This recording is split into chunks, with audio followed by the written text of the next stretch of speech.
Yo, it's MoneySign Hines, and you watching Stay on TV.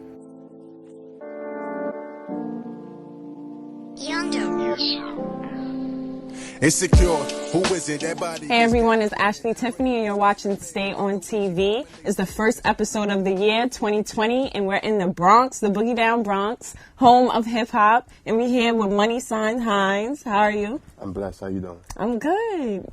Be more energized. More energized, I got you. So, we here in the Bronx with Ashley Tiffaney, Stay on TV, and I'm here to welcome you out of my world. Do I make you serious? Nah, this is just me. Okay, Yeah. What's up? So we're in the Bronx right now. We're in Soundview at what's the Esquire Studios. Okay, this is the studio that you always record at. Started probably about 6 years ago, I would say. My boy Omar Islo put me on the Esquire Studios, and it's been family ever since. So just talk to me about your upbringing in the Bronx. Pretty much upbringing in the Bronx. I've been living in the same neighborhood for about 20 years. Mm-hmm. Yeah. So, you see a whole bunch of different things that'll shape your mindset and your beliefs in terms of whether that be dealers, fiends, police brutality, gangs, gang violence. Everything pretty much shaped my mindset and showed me who I want to be and who I don't want to be. Mm-hmm. So I pretty much used that and channeled all that into the music. Okay, which part of the Bronx are you from? The South Bronx. Black James Bond. Yeah. I'm about knowledge, power, understand and find a balance, yeah. You are now listening to Rebel Music. Enjoy. I'm about knowledge, power. Alright, so right now we in St. Mary's Park. This is park of my neighborhood. And this is pretty much where before music, I fell in love with basketball. So, I used to come here when I was going through stuff in life and I just shoot. Just like this, it'd be days like this where it could be cloudy, rainy, the sun could be out, and this is what I do just to get my mind off things before I was dealing with the music. So that's why, the recent tragedy with Kobe Bryant, it really, touched me and touched so many others. Because, beyond what he did on the basketball court in terms of the 5 rings and things of that nature, he really, his mindset, that's what I tell people to take from it. It's his mindset, his focus, his determination, the way he motivated and uplifted all his teammates to, get the ring, get the win, do everything for himself and his family. Kobe Bryant's like the GOAT. So I've been balling out here pretty much since I was 8, 9 years old. It don't mean I was that nice or something. I just wish I had a ball right now so I could be on my... Being that I'm 27 and I lived here for about 20 years, every day I think about my environment and my circumstances and how everything pushed me to go harder to actually get out of here. Although I'm really proud of being from here, I feel like it's time to go. Just seeing things that I see on an everyday basis when it comes to the drug addicts, homeless people. 3rd Avenue is really bad, and it's I feel like it's getting worse every year, and it just motivates me to want to get out of here. If you listen to the song Knowledge, I talk a lot about it and about how even the kids have to see it. I often think about my nephew and my goddaughter actually growing up and having them become numb and desensitized to the same things that I have to. And I don't want that for my future and my kids. That's why I really feel like right now, I don't want to have any kids just because I want my circumstances to be better. I don't want them to grow up like I did. I'm really trying to break generational cycles. Even though my father raised me in these circumstances, I don't want my kids to go through that. I see all my friends and things that they deal with in terms of, single parent homes and me being in a single parent home. And I just know I want much more for myself and much more for my future so my kids could be, better well off and grounded and more balanced. So I was 12 when I wrote my first rhyme. Then I was kind of off and on till I hit about 18. And then when I got to college and I met like-minded people that was into music, that's when I took it more serious, at least the writing aspect of it. Mm-hmm. So then, ever since then, the journey has been me piecing together the visuals and the actual artwork behind just writing the music. So when did you actually fall in love with the making of the music? Would you say in college when you started taking the music? I would definitely say in college. I wrote a song that was pretty much based off me and my life and told my life story. So that pretty much led the way for my journey of writing all kinds of music. I wanted to not only tell my story, but the stories of others and the struggle and the power and the pain that I seen growing up in the Bronx. I feel like that's what it's all about, creating a legacy and leaving a legacy. And talk to us a little bit about your story. Like, what is your story? Who's MoneySign Hines? Oh, that's a great question. So, MoneySign Hines, my real name is Denzel Hines. MoneySign, I was born with cerebral palsy. Yeah, it works out that way. I was born with cerebral palsy, so that's pretty much based off what the first song was. It's pretty much a disability that affects the right side of my body. It's various different forms, but this is my vocal life and my story, so I pretty much wanted to utilize that as a tool for music to say, all right, this is something that, you could overcome, or if anybody's going through anything, if I could do it, that means you could. So that's pretty much where all my music and all my stories come from, just pain and power and triumph and trials and tribulations. That's pretty much what I want to do, is leave kind of like a blueprint of life, so to speak, that people could follow, things that resonate with people, and that's pretty much me. Wow, that's a lot. That's a lot that we can discuss. When did you know you were MoneySign Hines? Like, your legacy. I mean, you want to leave this legacy. You have cerebral palsy. When did you know, like, you wanted to use music to tell this story? 'Cause you can tell a story, like, various ways, like writing, poetry. I would say when I did my first performance at the Mercy College Talent Show, and I performed, that was my first time ever performing. I wrote the song pretty much, because, growing up, a lot of people, no matter what the situation is, people going to judge you regardless. So, you being judged and people look at you a certain way. And when you're young, you don't really know how to react to things. Your brain not fully developed. So you don't know how to take certain things. So I wrote the song to say, all right, this is for the world to kind of get a glimpse of my life. And I performed it. And once I performed it, the reception I got, it was, pretty positive. So it allowed me to, I never released a track before that. So after that, I released a track and I started getting positive feedback. And I said, all right, this is something that I want to do. One thing that made me gravitate towards you more, and when it reached out more to get you onto the show, is that you're a lyrical writer. Like, for sure. I like that, and I love all your beats. Your album, From Lego to Legacy, that album is fire. I want to say congratulations on that. And it was released last year in November. So, yeah, that's recent, too. Yeah, the album is fire, and I feel like you're really passionate about what you're speaking about, like about your story and about just, I can visualize your thoughts. So I want to jump into the first song off of that, Paper Chase. You said, let me just see it here.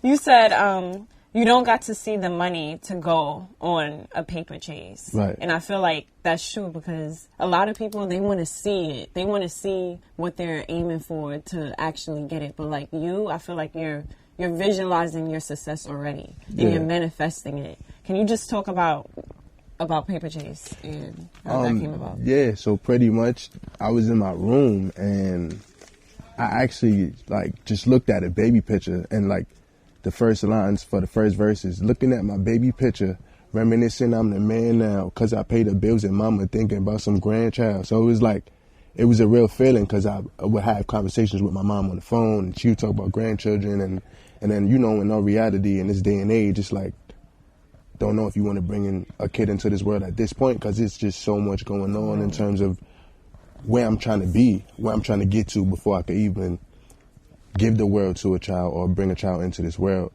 So it's pretty much that paper chase, going from the struggle or see a parent struggling to where I am now to where I want to be. Everything got aligned for me to get there, and it's just pretty much about chasing that money to get your purpose to align. That's pretty much from what From Lego to Legacy is. It's about, finding your purpose and building up things you learn as a child. You use that, and not actually letting the things you go through, like your trials and tribulations, affect you in a negative light. Actually use it to increase, your hunger, your drive, your ambition to go further, and just it's doing everything with a purpose, as opposed to, just doing it because you see everybody else doing it, or this is what the media says, you got to have money to do this. It ain't really about money unless, you using money your thoughts as monetary value. Insecure, who is it? That body is God-given, that brain is custom-made. Not the way she formulates a sentence. Look in the mirror for acceptance, not the gram. So take me as I am, a scram, skin tone pant.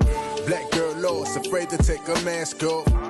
Exposing the layers to her soul. Yeah, and your first single off it is What's the Vibes? Mm-hmm. Talk to us about that. Nice visual too. So, What's the Vibes is pretty much two perspectives. The first perspective is a black female and how she's seen in society, or how society makes her think of herself. And the second verse is pretty much my story and how I dealt with certain things in life and how I persevered, and pretty much bringing the two worlds together and vibing out and coming together, pretty much the beautiful pain of life, or the beauty and the struggle, so to speak. And the visual for that was captivating too. Yeah. So I had a great director, a great model, and I found a location, and I pretty much, as soon as I wrote the record, I came up with a visual for it. Oh, so you wrote a treatment for it? Yeah, I had a nice little treatment. The director pushed it even further, and it was just amazing. So I really rock with the visual. It just takes the song to another level. What is the next single? The next single on that, I would say, would be Knowledge. Yeah. Oh, really? I'm working on. I like Knowledge a lot too. That's the next thing I'm working on a video for. Oh, really? Yeah, gotta and get that. I guess that too. Yeah. You see that? I guess that. Why Knowledge? Because that's what it's pretty much kind of self-explanatory. Like the knowledge that you could get from that, the power, the understanding of life, and right now it's 2020. We focus on finding a balance, the work-life balance. Balance at home with friends. So I feel like that's the second most important record on there. Yeah. You could draw a lot of inspiration from it. And what's yours is ours. Pretty much. Don't take this life for granted. No, I'm singing the track by the way. So let's just talk about from the start. This is not your first album, is it? So give us a background of how have you grown from your first album until now? I would pretty much say the song making itself. Before, it would pretty much be putting bars together or being lyrical, but it not actually feeling like a song. Now I feel like I'm at a place where I'm actually making songs that stick together from top to bottom. It's not just a bunch of bars or lyrics being put together. What type of space do you have to be in to write? I learned some. I try to write during different emotional stages, whether I'm happy, sad, mad, whatever, just to see what comes out. And pretty much just go off that. I don't need to be in a particular space, but I just, rather be in my crib in a room. Like some people come to the studio and write. I'd rather come to the studio and have it already done, so I could just knock the record out when I get here. Okay, so you would just have to have the beat on in your room? Yeah. So with headphones or something? Yeah. And what did you go to school for? Business administration. Okay, business administration. Yeah. So what would you be doing if you wasn't doing music? That? Probably, but I feel like God just told me my purpose is music. I went to school, but it's everything now is music, or I would say writing more than anything else, but I feel like it's just music. That's my purpose. And God always sends signs too. When was the last confirmation you got from him that your purpose was music? Can you think of a confirmation? I'll say the last show I had on the 4th. I was coming down from a cold. I didn't know if I was going to be 100% when it came to the show, but I rocked it out, and it was just the response I just get from people be dope. So it's it told me, this what you got to do, this what you got to stick with. Are you spiritual? Are you a spiritual person? Yeah, I'll say that. Spiritual over religion. Yeah. For sure. And yeah, because I'm spiritual. I'm both too. I'm spiritual and religious as well. But where would you be if you haven't accepted God in your life? I have no idea, because without him, nothing would be possible. Just the things I pray for, just to get in certain situations or out of certain situations, you know, it brought me here, and I really don't know. Only he knows, not me. Yeah, I mean, but you know who you are, though. Right. You know who you are as a person. Are your parents happy that you're pursuing music? My father's older, so he's kind of on the fence about it. But my mother is. She's more accepting of it, and she likes my music. My father don't. I asked him, I said, you want to listen to some of my music? He said, I hear you in there rapping all day. I don't want to hear nothing. I was just like, all right. But when I showed him the video to What's the Vibes, he liked the video. So I was like, all right, we getting somewhere. The progress is very small. It's probably about this much, but we getting somewhere. Okay, but at least you got your mother 100%. Yeah. How big is your support system in pursuing music? I would say it's growing. My sister supports. My mother supports. I would say it's growing. I feel like the more shows I do and the more I get outside of my neighborhood, the bigger the audience would be and the bigger my support system will grow. So I'm just working on trying to improve that. But it's bigger than I think it is, because I done been places, random places. I'll be coming from work that's nowhere near my house. Or I'll be waiting for the train and people be like, you make music, right? How does that make you feel? I be like, I get caught all the way off guard because I'm like, yeah, I do, but like, how did you know? And it's just like, it's a good feeling, but it motivates me to keep working. This was IS 162. My junior high school from 6th to 8th grade, right up the block, 2 blocks from my crib. I used to never be late. This is when I kind of wanted more validation than any time else, because it's like, we still young, we still growing, but you want to be popular, you want to be known, you want to be understood. I actually opened up a lot in middle school, like in my English classes. I used to just write stories and really like my real life, like situations I dealt with my mother, like her leaving at the time. Well, she left when I was 4, but it's crazy because during the time I was in middle school, it's long story. It was a lot. She was dealing with a lot, depression, became addicted to drugs. It's a whole lot. When I was in middle school, is when she came back around. I remember because I got strep throat, and it's contagious, so you got to stay home from school. One day I hear a knock on the door. It's my mom. I'm just like, wow. So middle school was a lot for me. Living with my dad, it was cool sometimes, but then sometimes it wasn't. Just because at that age you think you know it all.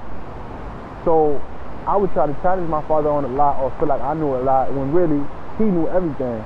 Or he knew more than me. He was my age before me, obviously. So it was just like, I respected my father and I loved my father because he took care of me for so long. And it was just like me just trying to grow and find myself and make him proud and make myself proud.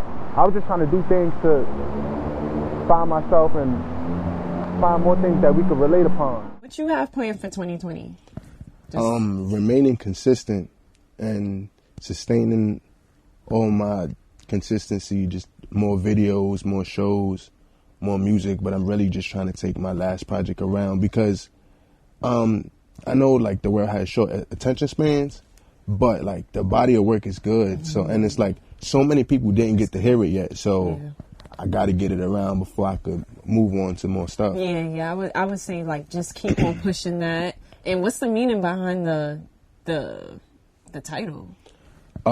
Just things you learn as a child, building, growing, them same lessons you learn as a child, how you apply it to your future and your tomorrow and today, and just growth and leaving that legacy. That's pretty much what it's about, leaving your legacy, how you want to be remembered, and what you want to do while you're here.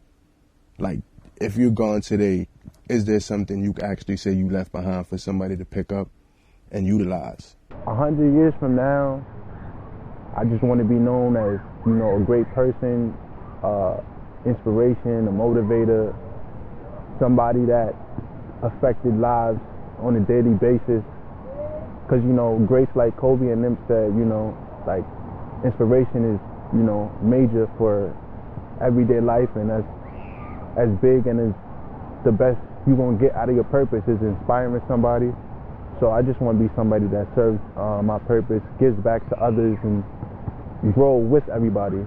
In terms of my philanthropy and things of that nature, when I have, you know, the money to do whatever I want to do, even though I feel that I could do that before I get to that point, I want to create an organization for individuals with cerebral palsy, just like a safe space where kids could go and just, you know, have conversations, play games, do normal things. Just because I feel like I never had that outlet, or, you know, you grow up, you may feel different, feel like nobody else could relate to you. Just give that space to everybody so everybody feels like normal, or they feel like they have that space to be themselves and be free. So that's like one of the main things I want to do. I'm getting my parents a house. I'm paying off all my debt. I'm trying to build a home studio. And I just like, I want to give back to people in any way I can.